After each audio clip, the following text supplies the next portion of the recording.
Hello, yogis. It's interesting to notice the words in Sanskrit that we first learn as we're practicing yoga. In the Iyengar tradition, we tend to use the Sanskrit terms for the yoga postures, sometimes lapsing into the English translations if we feel that people might not understand. But one of the first words that people use is the word shavasana, the guided relaxation pose at the end of our classes. Another word they learn very quickly, and not for the same reason, is Caturanga. Chaturanga refers to a posture of supporting the body on the hands and feet while maintaining a plank-like structure parallel to the floor. It requires a lot of small things that add up to that one big thing, Chaturanga. Here's the beginning. Because the hands are part of the base of the pose, we'll warm up the hands by interlacing the fingers down to the webbing and then relaxing the shoulders downward away from the ears. Now we're going to describe in the air a figure eight. Or if you like to think of it as the infinity symbol or the Métis symbol, go for it. It looks like this. I make a figure eight in the air with my hands and wrists like this. I am right-handed, and I'm finding that when I describe the figure eight on the right side, it comes much more easily than on the left side. Dominance again. Change the interlace. Let the other index finger come on top. Focus on the hands, relax your shoulders, and describe a figure eight. I'm going to start to the left now. I know it's not going to be very smooth, but it needs more practice. Off we go to the left, and to the right, and to the left, and to the right, and to the left, and the right. And figure eights are beginning to take their shape. If you've been doing a lot of stitching lately, maybe you're making masks like Doria's making masks, or maybe you're knitting like Carol might be knitting. And so using the hands, wrists, sets up a pattern of strength while you're doing those activities, and now you can stretch them out. Here's another one for you. Make a soft fist with the right hand and bend the right elbow, like that.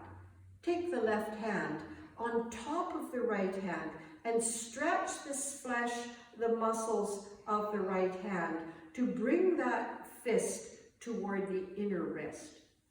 Squeezing and stretching, squeezing and lengthening. You'll feel the stretch wherever you feel it, and I'm guessing maybe on the back of the hand and maybe in the wrist joint. Let's move to the left. Soft fist, coil the fist, bend the elbow, smooth with the right hand so that you're stretching the left hand. I'm going to open my forearm to you so you see that the wrist, the fist is coming toward the inner forearm, like that. You're making the bend of the wrist here, like that. Do you see? But I'm going to bring my hand forward because I want to work with alignment. Like that. And then in this one, the tree hugger, self-confessed tree hugger. I'm standing now. The feet are separated. And to warm myself up for the tree hugger pose, I'm doing this one little thing. It doesn't have a name. Palm on the back of the hand, elbows bent, legs firm, chest up. Press the hands against each other and feel what you feel. I feel the shoulder blades moving down the back and pressing against the back body. I feel the chest lifting up and the collarbone spreading. I feel the deep abdominal muscles engaging inward toward the spine.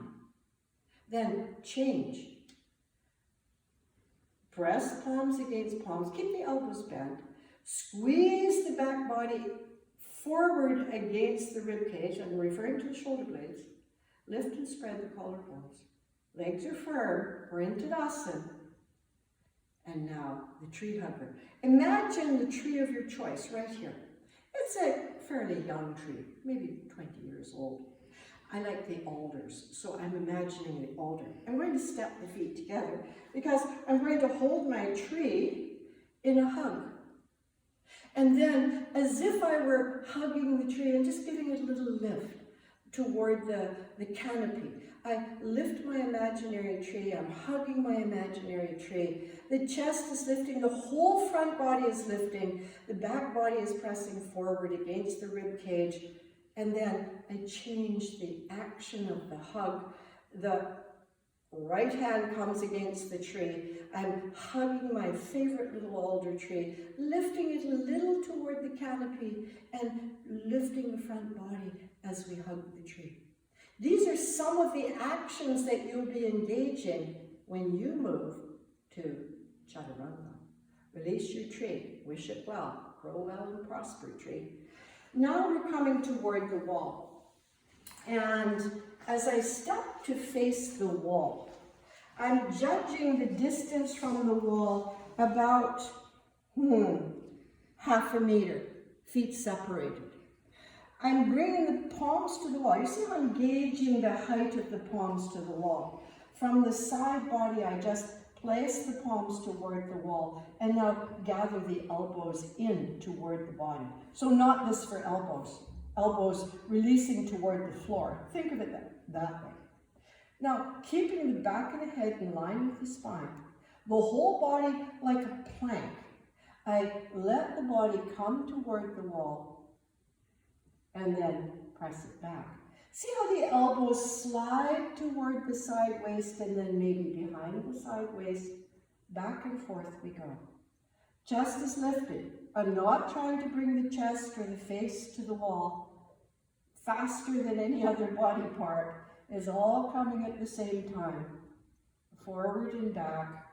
And what I can sense working is the muscles called the serratus anterior. They're finger-like muscles originating in the back and coming between the rib cage like these fingers coming toward the wall. We're going to need those muscles for Chaturanga Dandasana. So your practice might be this today, where several times throughout the day you find your wall and you move to Chaturanga at the wall. Another action that will help you to build the strength toward Chaturanga, you can see we're just taking it step by step. Mr. Iyengar's method, break it down and then build it up again. So we'll use a chair. And we'll take the chair squarely against the wall, so it's absolutely secure. We'll make sure the mat is free of any other props, so there's no chance to tumble. We'll take the heels of the hands to the edges of the chair like that, and stepping back, we'll push the chair away. I'm bending the knees for a moment, so I can push the chair away and bring the chest toward the thighs. And then the heels move back and down. Ears between the arms. I'm pushing the chair away to lengthen the side body. Then, to proceed to plank pose, I lift the head, I lift the heels. And bring the shoulders directly over the wrists. And then push the chair away. Keep the back of the head in line with the spine. Again, this is a plank pose, similar in some of the aspects to down dog. I'm holding the pose because I want the strength that comes with holding. Abdomen into the body. And then push back to Adho Mukha Svanasana, downward facing dog. I suggest you do this at least 3 times. Head up, heels up. Shoulders over wrists. Push the chair away. Draw the abdomen in. Draw the skin of the chest in and wide. Adho Mukha Svanasana, downward dog. As I said previously, you can take any one of these postures, turn the video off, and practice it over and over again. It's especially true that when we work with repetition, the pose comes to us. It's no longer an object that we're trying to move toward. The pose is coming toward us. little by little. Now, Iyengar used the physical body to understand the deeper consciousness. So as you repeat the posture, notice the mind state and how that changes as well. The mind is the object. The body is the subject of yoga. Let's take the chair aside and work with Vasisthasana. Again, it's a pose that we've explored before. I take my hand to the wall, just a little bit lower than shoulder height. Inner elbow is facing forward. Feet are stepped away from the wall. Do you see how the body is angled? This again is a strength building action. To separate the action of the arm and the chest, I lengthen the inner arm to the thumb mount, but draw the chest, skin, and flesh away from the arm and extend the outer arm, palm turned up to get the shoulder blade action. This is a variation of Vasisthasana. To come out, we step into the wall. I turn my back to you. I am stepping away from the wall. The hand is lower than shoulder height. This shoulder blade is moving down the back, top of the body moving down, shoulder blades against the back, weight bearing on the right arm. Turn the chest away from the wall. And then stepping toward the wall. We can take Vasisthasana to the floor now and take another intermediate step toward building that posture. It'll need your bolster. You take your bolster parallel to the end of the mat and sit sideways to the bolster with the knees joined and the ribs in the armpit region on the bolster and the forearm bent. I'm just checking the alignment principles. Elbow in line with shoulder, check. Forearm flush to the floor, palm flush to the floor, knees bent, check. Now the work of this posture, and I'm using the left hand for balance here, is to lift the hip that's touching the floor. So I press down in the forearm, lift the hip. Press down in the forearm, lift the hip. You see how this hip is coming off the floor. Press down in the forearm, lift the hip. Again, we're beginning to build strength. Now the strength is coming toward the shoulder joint. I'll turn my back to you and show the second side. The bolster is in the rib cage of the left side. The elbow is aligned with the shoulder joint, the forearm to the floor, the palm to the floor. I press the forearm down, lift the hip. I press the forearm down, lift the hip. And again, forearm down, lift the hip. If I wanted to, I could use the upper arm to lift me even more. To come out, I just raise the trunk and come out. Now we're going to move a little more closely toward our goal pose, Chaturanga, with swing dog. Adho Mukha Svanasana movement back and forth. Again, it's strength building, and the strength is directed toward shoulder blades. So, coming onto the mat, sitting on the heels just for a moment, interlace the fingers, set the forearms down, the wrists down, the thumbs turning up. See that the elbows are in line with the shoulders. If you find that the elbows do this, they splay out, just use your belt. You could take your belt around the elbows, the forearms, so that they don't slide away. And the reason they might slide away, if they were sliding away, is the upper back is a little bit stiff. So, down go the hands, the wrists, the thumbs up, the belt in place so the elbows obey, and then the toes tuck forward, the knees lift, and I'm not intending to take the heels to the floor. If you can, that's great, but it's not that important. Gather the abdomen in, and as you exhale, breathing out, nose to thumbs. Breathing in, chest to legs. Exhale, inhale. Back and forth we go. How many times is up to you? But I suggest not fewer than 5. And save a little bit of stamina for what's coming if you're feeling particularly energetic. This morning. That action of moving the upper body back and forth requires that the shoulder blades lift away from the floor and press against the back body. In our broom handle practice, you got a taste of that. And that's the action that we're going to focus on. In addition to that, the abdominals. And the mystery of the abdominals is really very simple to unravel. If you think about the navel as the center of the abdominals, and gather the abdominal strength below the navel up to the navel, and gather the abdominal strength above the navel down to the navel, you could think of the strength of the navel as the center point of the work of Chaturanga Dandasana. Bottom abs up to navel, upper abs down to navel. So that's meeting in the middle, in a sense. Meeting at the navel is the strength aspect of Chaturanga Dandasana. We're going to place our 4 foam blocks. Give ourselves lots of height here, lots of support. The foam blocks are very firm. We can place our bolster on top, and now we've got this huge bed of support for Chaturanga Dandasana.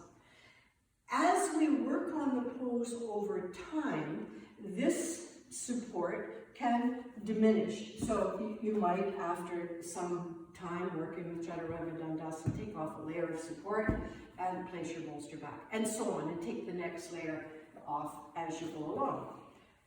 So we'll start with maximum support, and when we come onto the bolster, it's the front body, and we're taking the pubic bone again below the navel, right here, pubic bone on. So facing my bolster, I get the pubic bone on the bolster, and with a little luck, my feet are at the wall, and my palms are beside the rib cage like this. I'm looking down. As I press the feet against the wall, the legs firm. As I press the hands against the mat, the shoulder blades slide down the back. I'm looking down, but not dropping my head. When I'm ready to work, I gather the abdomen to the navel and press the arms straight.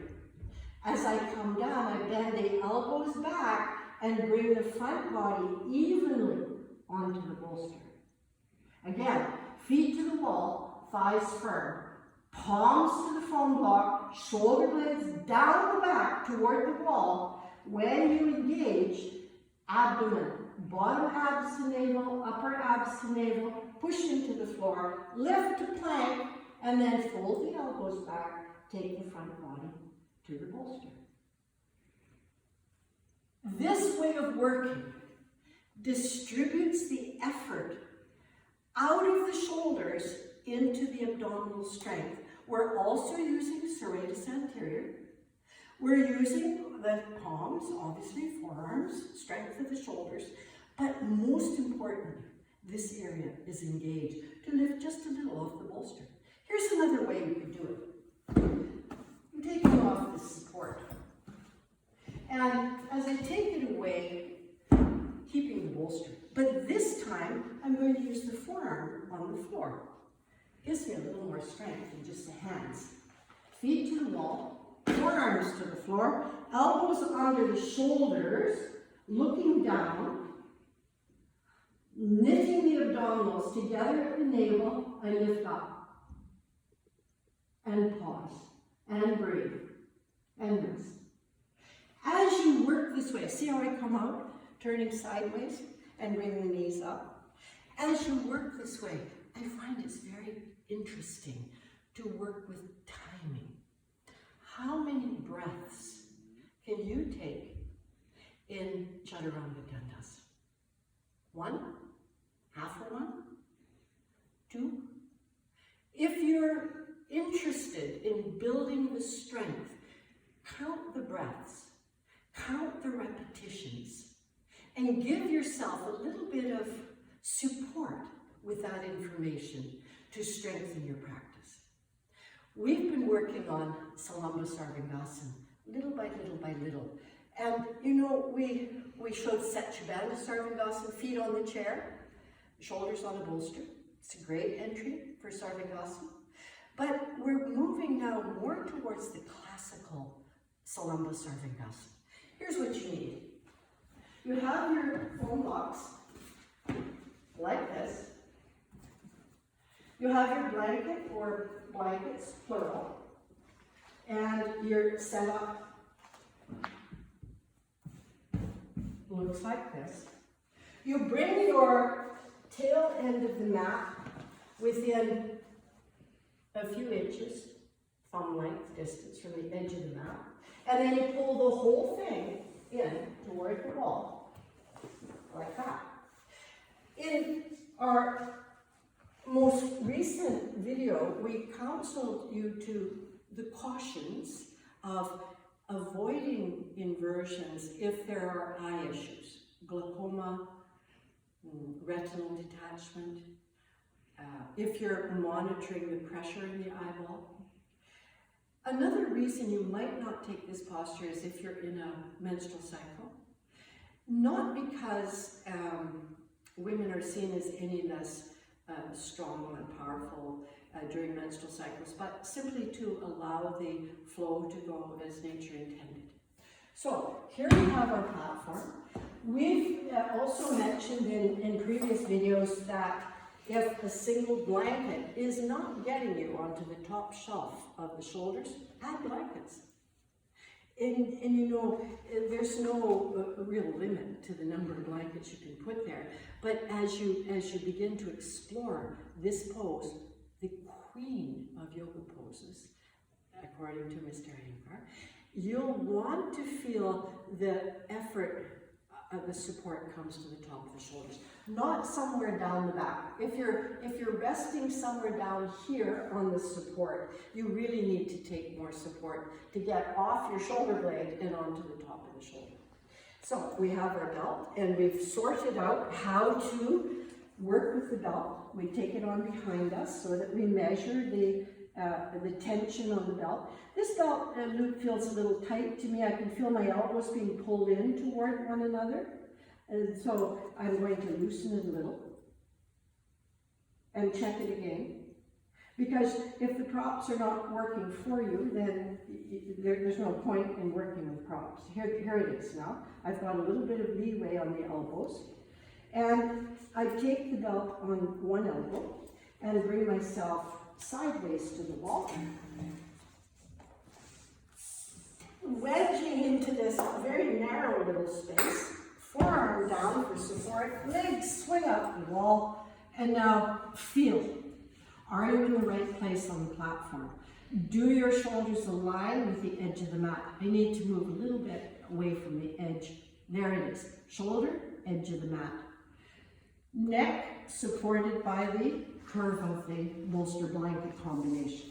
I feel for the edges of my platform and notice that I'm more or less in the middle of the platform. So now I can take the next steps because I've created, I've placed my body in the right position. I'm just taking a moment here to press the back of the arms down into the foam blocks and to remind myself that this action is crucial, it's key, because it lifts the sides of the rib cage, and that is essential in the posture. To begin now, bend the knees, set the feet against the wall. We cautioned you recently about the mistaken idea to press the feet against the wall and then the body shoots back across the floor. We don't want to do that. If it happens, just come back to the mat and go again. Pressing the feet to the wall, my pelvis goes straight up. I'm not there yet. I have to do a few things. I have to tuck this outer shoulder under. I have to turn the upper arm out. Tucking and turning and tucking and turning, I get more and more to the top shelf of the shoulders. Then I've got my belt loop. I take the belt loop behind me and slide it over both elbows. I press the elbows down. Oh, my belt loop is loosened. Let me just adjust it so that it works for me, not against me. There it is. Belt is on both elbows. Now the hands are coming onto the back. The thumbs come to the sides of the waist, like that. The fingers point to the spine. The feet press the wall so that the pelvis lifts. This action of the lengthening of the body to the back of the knee, this action, crucial. These muscles strengthening and lifting continuously. Hands lifting the skin of the back. I stay. Now, if I've practiced this posture and I want to take the next step, I heel and toe the feet together and shoot one leg straight up. See how the knee stays beside the knee and the upward movement is initiated by the leg. The knee stays beside the knee. The foot lifts to lift the side body up. The foot comes to the wall. The belt comes off one elbow. The pelvis descends. The feet push the wall. Now we can push the wall and evenly take the shoulders, the neck, the head onto the cork floor, in this case onto the smooth, even floor, and then cross the shins and let the knees drop away. This is a releasing moment. It's wonderful. The body-mind state after Salamba Sargangasana, words can't approach the feeling in the body-mind after this beautiful posture. It's so worth spending time to make friends with Salamba Sargangasana. Change the cross. Thighs drop away. Abdomen is free and open. Chest is free and open. Mind is free. And then bringing the legs together, shift a little to the left, slide the right hand under the skull, come all the way off your supports. Everything comes off. And relax. From here, the top hand comes down. We look down, we come up, and we prepare for Shavasana. Shavasana, because we're working a little with the upper back and the opening of the chest, we could take the Shavasana that continues the support for the upper body, the upper back body, by bringing our foam blocks in place for the upper back body, or your bolster would do as well. It could look like this. And now I'm just taking one foam block here, a little bit higher. So there's a double layer, you see, and a single layer here. I'm just working with that, seeing what this does. And then the blanket folds. We come with the floating ribs on this first foam block. And then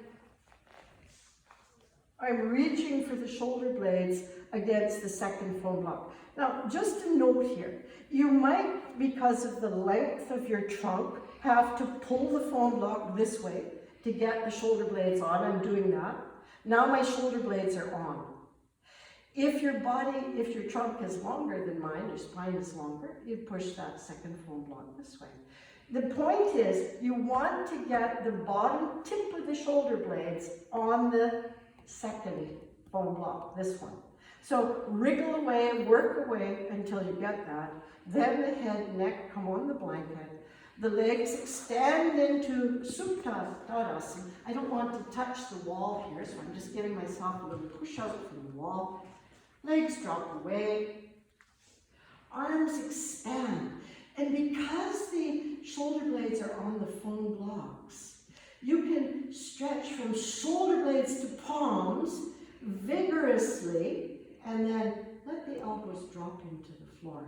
Just spend a moment, just look down through the center line of the body, see if the legs and trunk are aligned. Take your specs off. Shoulder blades to palms. As you spread the palms, spread the sacrum, spread the pubic bone, elbows into the floor, eyes into the back body. Whole back body wide and soft. Because we've been working with the upper back, we want to take the upper back into Shavasana very mindfully. Breathing into the back body, so shoulder blades relax wide. Also in the front body, spreading the breastbone. And then letting the breath take over. The breath will spread the inner chest wall. Spread the inner back wall. Spread and relax the breath diaphragm. And release the inner linings of the pelvic bowl. Just let the breath take over. And then let the mind drop below the awareness of the breath into the precious silence between the thoughts. And stay.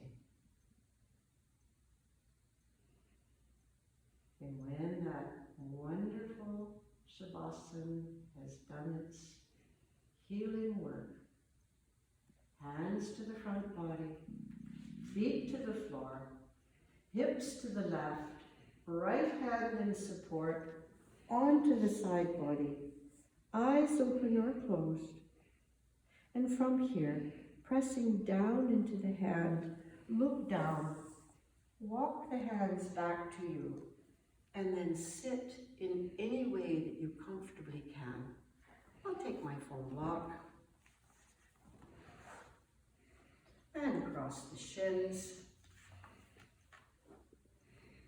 and rest the hands, lifting the trunk, spending just a precious moment, or if you prefer, 5 minutes, 10 minutes, just sitting and seeing what comes up. Often it's our dominant thoughts, the things that we're most preoccupied with. They likely won't surprise you at all. But sometimes there's flashes of insight, of illumination, of a knowing that's fresh, of the subconscious self, revealing to the conscious self the deeper truths of who we are, what this lifetime is about. And now, ending our practice, we join the palms, draw them in, and as we bow, the intellect or the brain energy is bowing to the heart energy. Yoga is a heartfelt practice. In bowing to the heart, I bow to you. I bow to my friend Dory Miller, whose assistance has been absolutely essential to the making of these videos. I bow to my teachers throughout a lifetime who have guided and protected. Namaste. And thank you.